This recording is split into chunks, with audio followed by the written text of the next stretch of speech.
Florence, ville-musée, n'a pas beaucoup changé depuis le XVe siècle. Et pourtant, à l'époque, il n'y a pas autant de bruit. L'Arno porte bien son surnom, fleuve d'argent. La ville compte moins de 50 000 habitants et elle est protégée par des remparts. Dans les années 1400, Florence garde encore son aspect médiéval.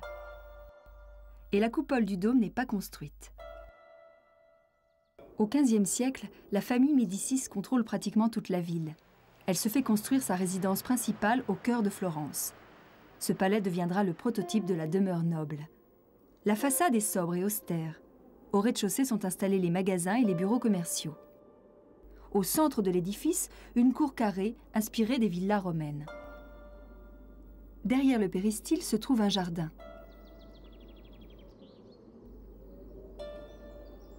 Dans la cour, on a érigé une sculpture. À l'époque de la Renaissance, l'art sculptural n'est plus exclusivement religieux. Il enrichit le patrimoine des grandes familles.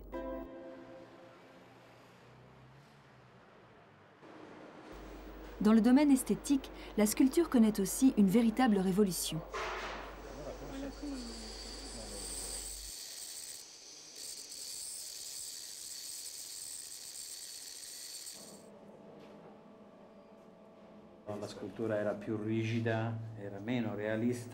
Au Moyen-Âge, la sculpture était rigide et manquait de réalisme. Elle était plus sommaire, même s'il y a eu des choses magnifiques, des créations très belles. Mais la période de la Renaissance est une espèce d'apogée pour la sculpture. L'anatomie est vraiment suivie au détail près. On voit la souplesse d'un bras, l'anatomie plastique de la musculation, le cou, la pomme d'Adam. Regardez, ce sont des traits réels, pas inventés. Ici, c'est parfait. Le manteau lui-même, les plis qui tombent, comme si c'était un vrai manteau. Ici, on voit les détails, c'est fabuleux. Malheureusement, la figure a été détériorée par la pluie. Ici, on voit les veines, les nerfs de la main, ces doigts qui retiennent le manteau, leur pression contre le tissu. Cet aspect donne une idée de grandeur, même quand il s'agit d'un personnage modeste. Grâce à cette attitude, à cette position particulière, le personnage ressemble un peu à un consul ou à un empereur. La Renaissance, c'est d'ailleurs un retour à l'époque classique, au temps des Romains.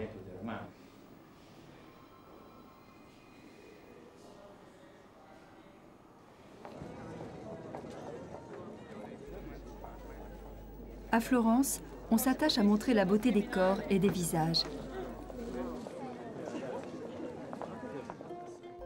Avec la Renaissance, les personnages sont représentés au milieu d'un décor. La perspective linéaire, invention florentine, construit le tableau à partir d'un point de fuite vers lequel tendent toutes les autres lignes. C'est comme une fenêtre ouverte sur un paysage.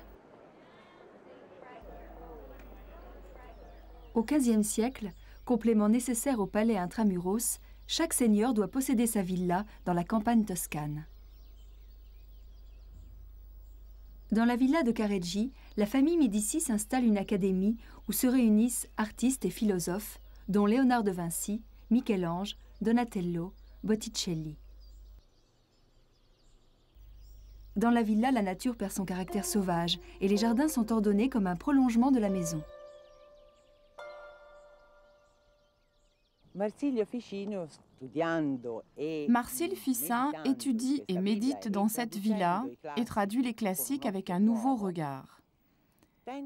Il essaie de conjuguer la pensée classique avec la pensée chrétienne. Ça, c'est la base de la pensée de la Renaissance.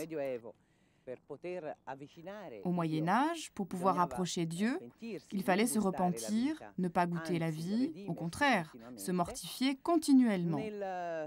Dans la pensée de la Renaissance, tout change radicalement.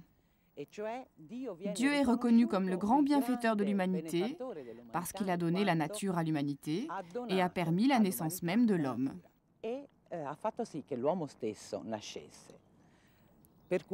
Alors, il n'y a plus la nécessité de se repentir pour rejoindre Dieu, mais la possibilité, le pouvoir de goûter pleinement les joies de la nature.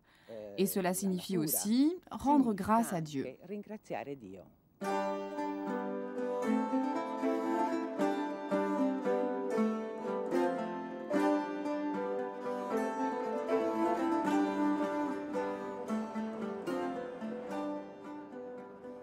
l'esprit de la Renaissance va transformer en partie la ville de Florence.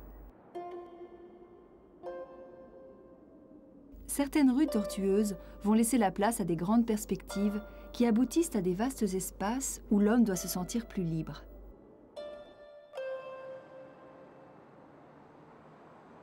De Florence, la Renaissance va influencer toute la péninsule italienne et la plupart des pays d'Europe.